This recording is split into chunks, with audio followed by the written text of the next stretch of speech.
being able to keep coming back to calm, inner, grounded, centered presence. Hello and welcome to the Heal Yourself with me, Sarah Dawkins podcast.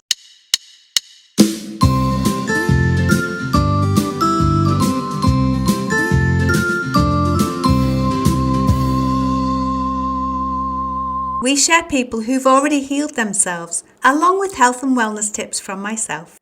Hello and welcome back to another episode of Heal Yourself with me, Sarah Dawkins. My guest today is Dr. Doreen Downing, who is a psychologist, author, speaker, and the host of Find Your Voice, Change Your Life podcast.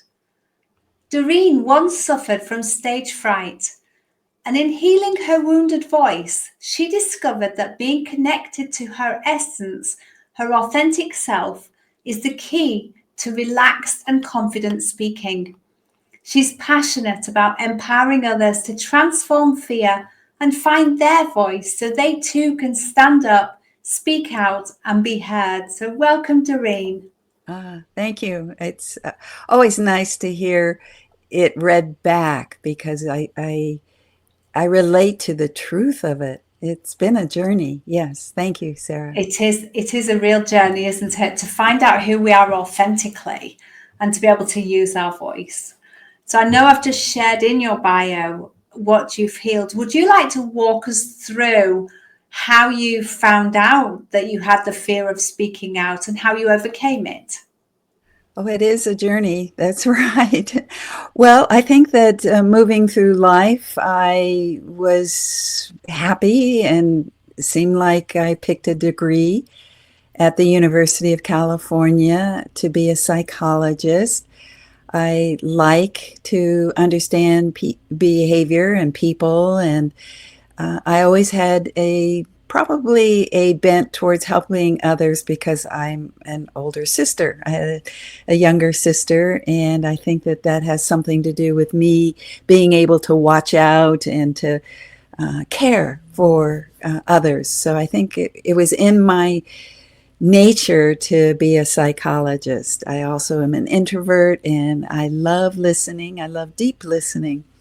However, I didn't really realize that I had a fear of speaking because there wasn't really any kind of way in which I needed to get out there, because as a psychologist, you sit in your office and you listen to people and you relate just one-on-one.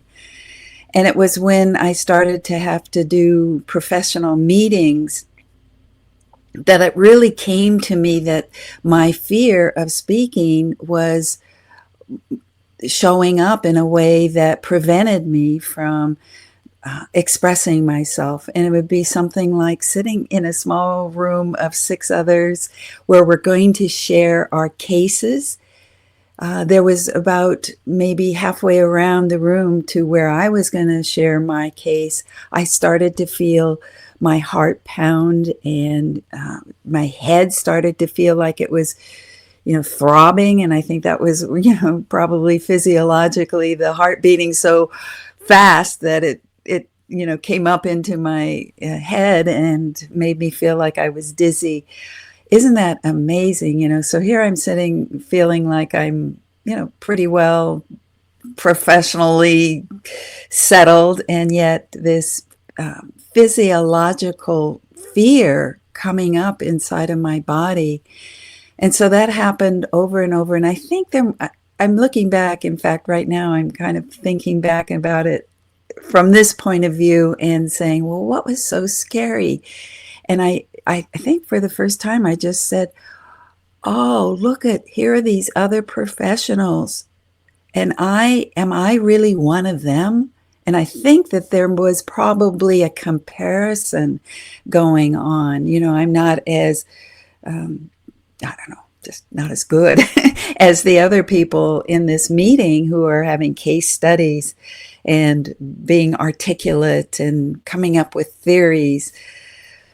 Sarah, thank you. That just talking about my story gives me a new insight, wouldn't you know? So I would say that was when I started to become aware of my trouble expressing myself in groups, and it just grew from there. Just any time I had to present in front of any group, it was scary. And what happened, what I did later about facing that is another story. But I think that's the beginning of my awareness that my fear of speaking was present more than I thought it was. And I've been in that boat and still am to some degree. And for me personally, it's about self-worth. And we compare ourselves to others, don't we? You know, am I really as good as them? Am I really worthy of speaking in this group or to these people? And for me, I think it came down to fear of failure, which stopped me speaking out. What do you think? I know you've mentioned the worthiness, as in, are you on the same level as these people? Is there more to that? I would say it was really clear now that I'm exploring this out loud for the first time with you, that inside I probably always carried a little bit of insecurity coming from some earlier kind of wounds around my voice, I would say. I probably didn't have deep confidence given the kind of family I grew up in. And I think there was a part of me that separated out from my insecurity and kind of put on a harder shell, like invincible, or hey, like really even, hey, look at me. I was a homecoming queen and I was head of the cheerleading squad. What? And I had, later discovered that underneath all of that was speaking anxiety. And I hear you. I hear you. It's, we can put on this persona, can't we, to kind of mask it. But deep down, there's something inside of us that's causing that fear.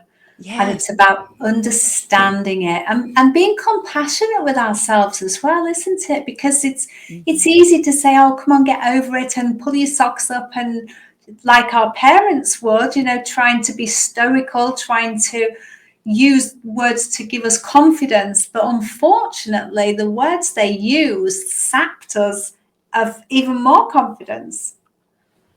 Right. Well, the kind of pushing yourself into the persona is a little bit different than exploring the wounds and the hurt places around your voice. Yes.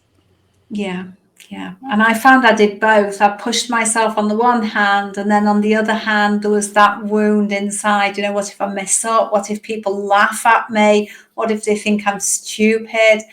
And all of that was from a deep wounding from words that were used in my childhood. And they weren't used to hurt me. They were used to try to help me to move forwards in life. But the words really cut into my heart, if you like, and had a massive lasting impact.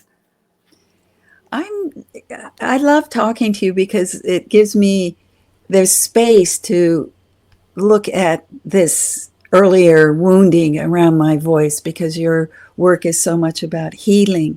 And we're talking about healing the voice today, the healing the inner voice. And the voice is you. You come in as a little baby and goo goo gaga, that is so easy, but something happens. I mean, I don't think we arrive with fear about speaking. And yes, maybe the primitive, the amygdala back there who's still stuck in a jungle thinks that, oh my God, I've got to be careful. But I think early on is where we get confidence, and as a person or as a little being growing, and if we don't have that early kind of yay you, that mirroring back around our whatever we are, our specialness, that then I feel like that's where I really believe that's where the wounding originates, around being confident speaking. Is, it's not like, let's go all the way back and, wallow in it. No, let's go back and say, yeah, that's true. Okay, now what? And that's about the healing. It is, and I think we have to look at the lies we tell ourselves as well, because that wounding leads us to build a story about ourselves that I'm not a very good speaker, I'm not worthy, I shouldn't be here. These people are far more superior than me, far more intellectual than me. And we tell ourselves all these stories, but actually, they're words that, whilst they're our voice in our head, they're not our words. And they were said to us not from malice, but from trying to mold and shape us as that young child to fit into their square box in society. Society wants you to fit into this box and be this model citizen. And in doing so, it carves the round peg that I am. It carved me into try to fit into this square box. And I felt, and I still sometimes feel, very misunderstood, because I'm not the person that my parents wanted me to be. I'm an outspoken. I was called the black sheep of the family, but not in a nasty way. It was said in a way to try and make me change my ways, change my behaviour, to become somebody who they thought would fit into this square box in society. And I love the fact that here we are today, and you're not in your square box, their square box. It Yes. almost sounds like, I don't know, it's kind of extreme, but a box is also a coffin where we lay our true selves down and abandon it, and maybe just put it away. And how wonderful to be able to say, oh, inside of me, inside of this box is a treasure. And how do I open it? And how do I recover what's inside? And there's a lot of work around shine, be yourself and shine, but also just, it's not about even what you can do to start with. It's more about, let's get you connected to the part that is disconnected, your true Yeah, self.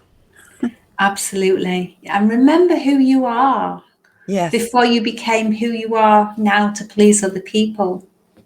that's wonderful. Somebody on my podcast, when I talked about find your voice, he goes, well, it's not that it was lost. We just don't remember. Exactly. Exactly. So, what kind of work did you do on yourself, Doreen, to be able to get to where you are now, to find your voice and to help other people?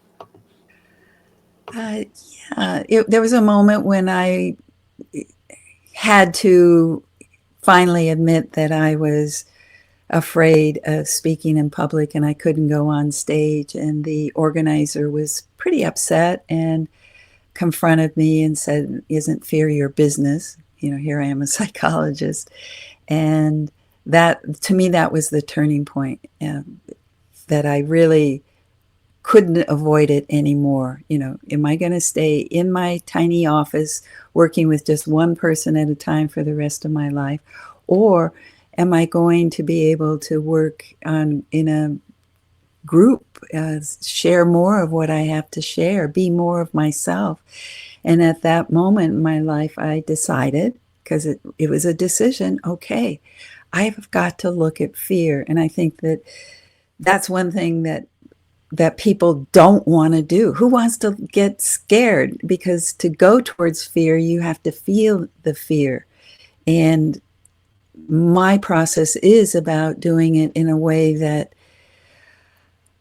allows you to be calm and relaxed as you're gently understanding, compassionately holding your fear, giving your fear some love, I guess you might say. That I never said it in that way; it just came out, so that you're not avoiding your fear. You're not saying, I'm going to go do it regardless of my fear, and pushing yourself, kind of like what we talked about before. And you aren't putting it off. So those are the three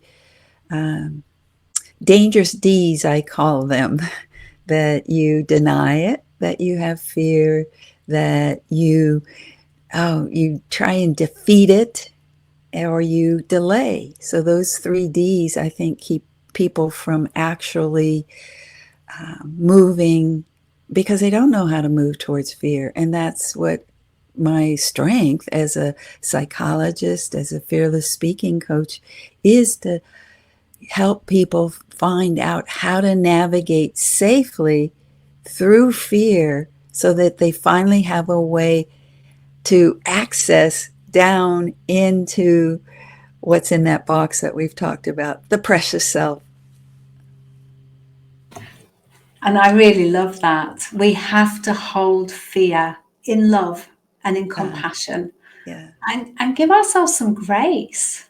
yeah. And as the saying goes, you have to feel it to heal it, Oh, because no, I there's a have lot. never heard that.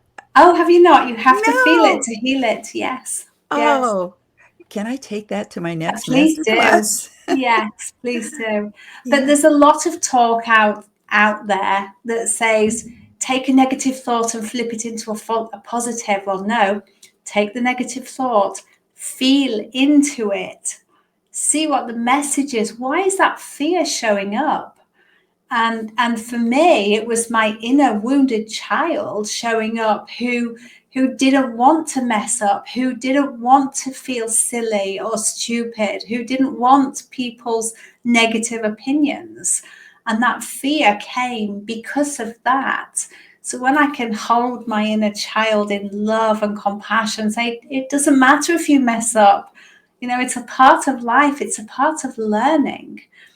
But it comes back down to our experiences as children. What happened to us when we messed up? Were we held in loving compassion, or were we scolded? And if we were scolded, we certainly have a fear of messing up and feeling silly. Yes. Oh my. You also pointed to something in psychology it's called rational therapy or cognitive therapy, where, change your mind and change your life. I love that you put what's most important in between those two is it's not just mind games, although a mindset is important, but the feeling, putting in the whole step of feeling, embracing before you can change what you think about a situation. So I liked what you just did about the 3 steps to, well, it's kind of like 3 steps to finding your voice, actually, because it's the awareness that it's a problem for you, but that feeling it is the beginning of changing the thought, is what I heard you say. Yes, absolutely. And bringing that love and compassion for yourself as well. And know that it's whatever you're fearing, the fear of making a mistake, falling over, whatever that fear, know that it's okay, because we're just human at the end of the day. We all mess up sometimes, but just holding ourselves with love and compassion if we do mess up, and know that it's okay.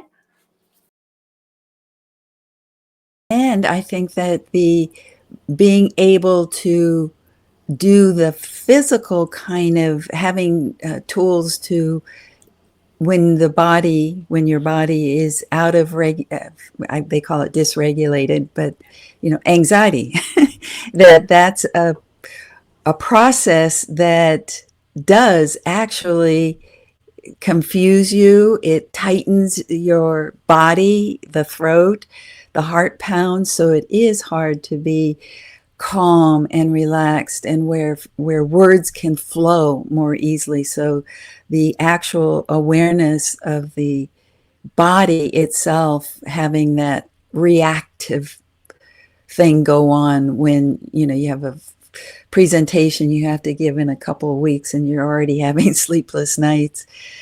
Ooh, how to help your physical body to keep coming back, or not just help, but train. That, I think that's a better word. Train your body to come back to a relaxed state as you move towards the event, and even as you enter the event and as you are in the event, being able to keep coming back to calm, inner, grounded, centered presence. That's the key, isn't it? To deal with the anxiety and that is caused from the fear. So could you share with us how you would what work you did, how you managed to turn your fear around and become the person you are today? Well, I started with that class, Overcome Your Fear of Public Speaking, being sitting there with other people. And here I am, already successful and accomplished and have my own business, but still quivering in my chair at that first class. And I just kept coming back to that class over every month. And it was in San Francisco at the Learning Annex. Kind of free, come in, or maybe it was low cost, but just come for a couple of hours once a month to this class. And the person who led it, the teacher, said something that I feel was a breakthrough for me. And he talked about Michelangelo, the sculptor who saw the angel in the marble. And I'm even feeling that, that's it.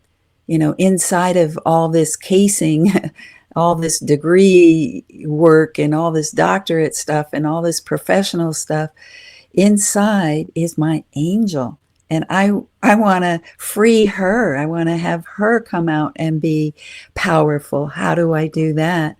So that instead of doing more Toastmasters and learning how to give speeches and reading books on how to overcome fear, what I did was do the inner journey with therapy and with putting more emphasis on going back and doing that inner healing, the inner child work that you talked about earlier. Hello in there.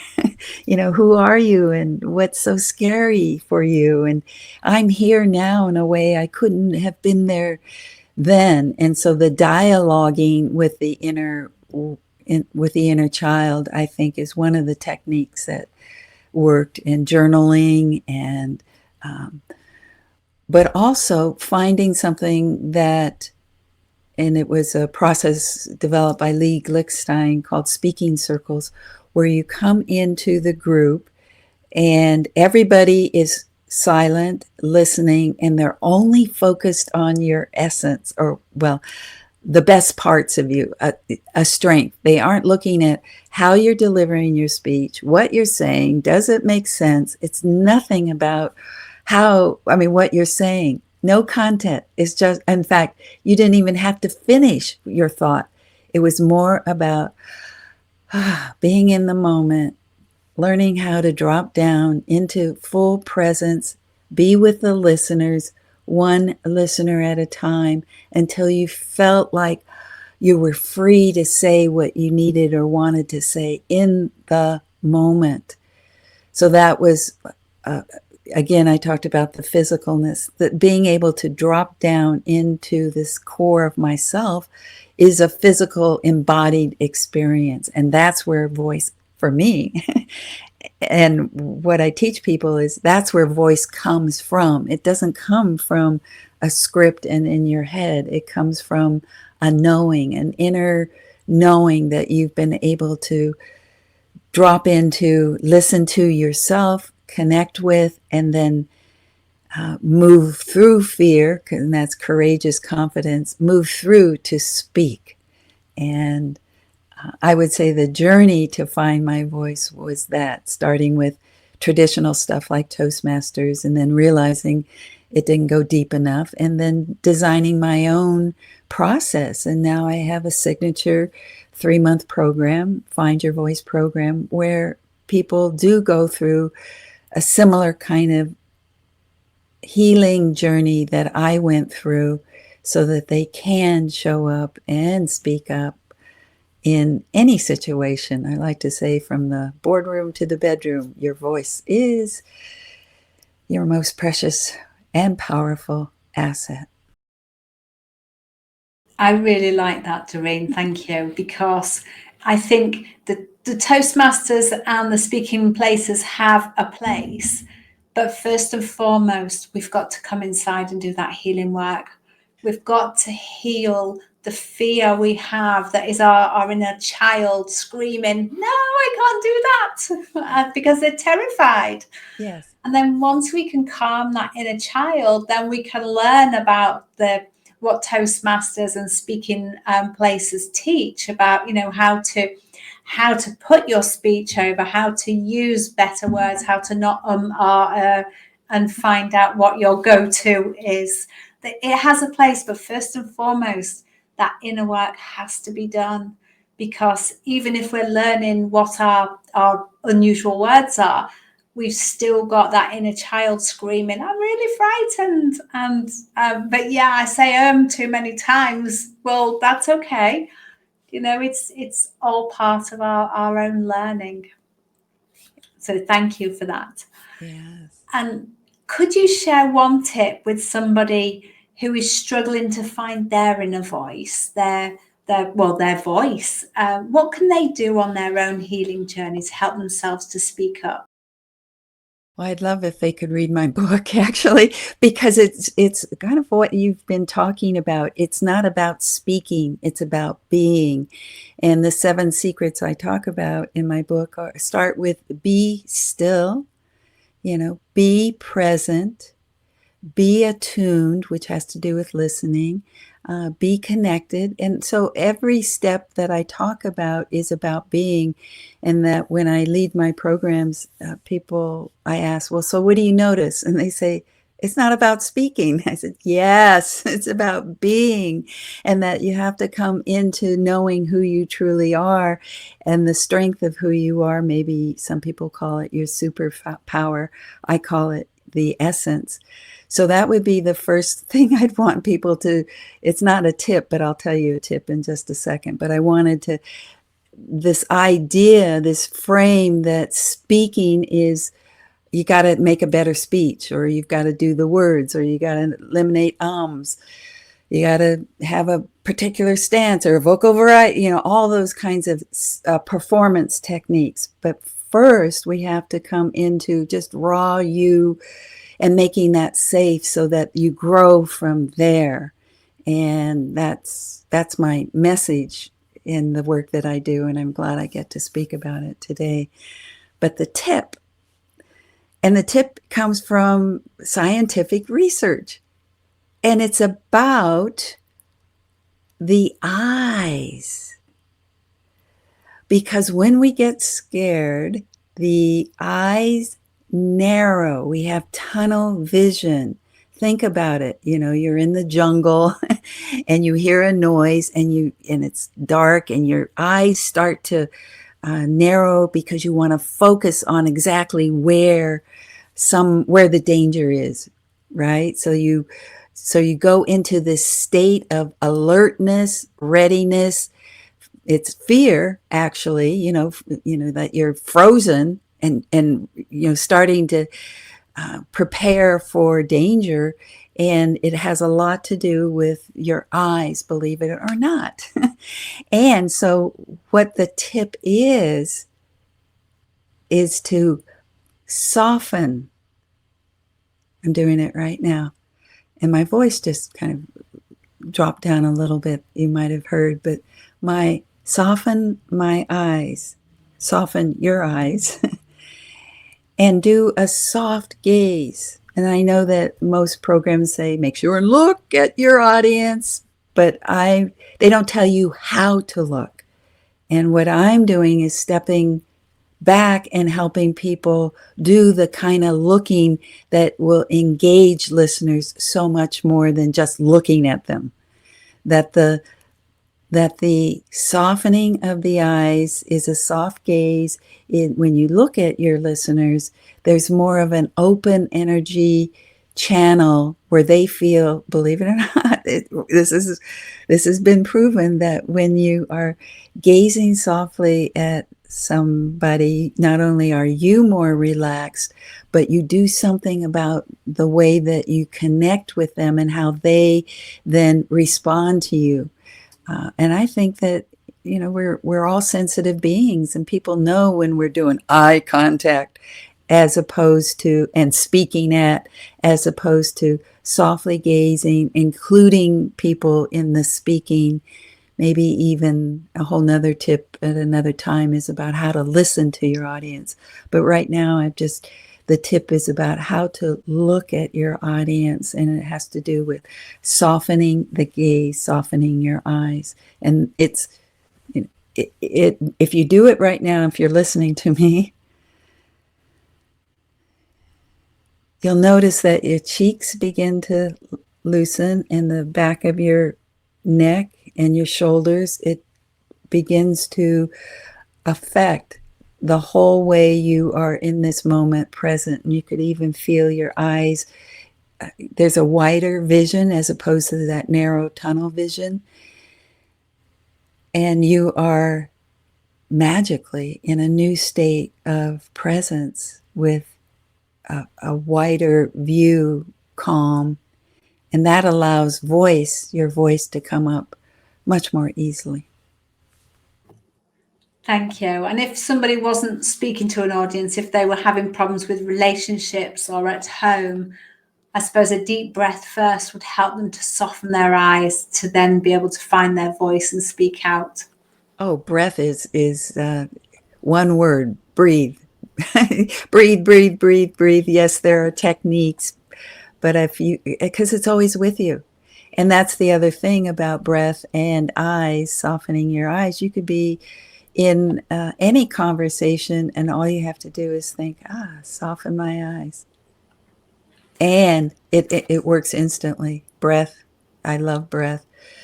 Sometimes breath gets caught here in your chest, so that's why I think that if you go soften your eyes, easy breath, there you are, back in the moment and connected with what you need to say, what you want to say, and doing it. I call it fearless speaking, so that the sense of what you have to say comes through, because it's grounded and centered in what's important for you.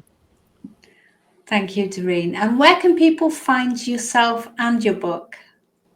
On my website, Doreen, Doreen Downing, DoreenDowning.com. Very simple. I've got everything there. I've got how to work with me. I've got my freebies and how to connect with me. So that would be the best place. The book is available there. It's on Amazon. But if you go to the website, go to the book link, and there you are. Everything is there. Wonderful. Thank you, Doreen. Thank you for sharing your own healing journey to my audience for Heal Yourself. Oh, thank you for allowing me to, because the way that you listened to me felt like, I had more room to explore myself. And I think that that's what we give people, is room, a safe room or safe space to find more of who they are. Thank you. Yes. Thank you for listening. Please share this podcast with anyone who you think will benefit. And can you leave me a review wherever you've listened to it to help me reach more people? Thank you.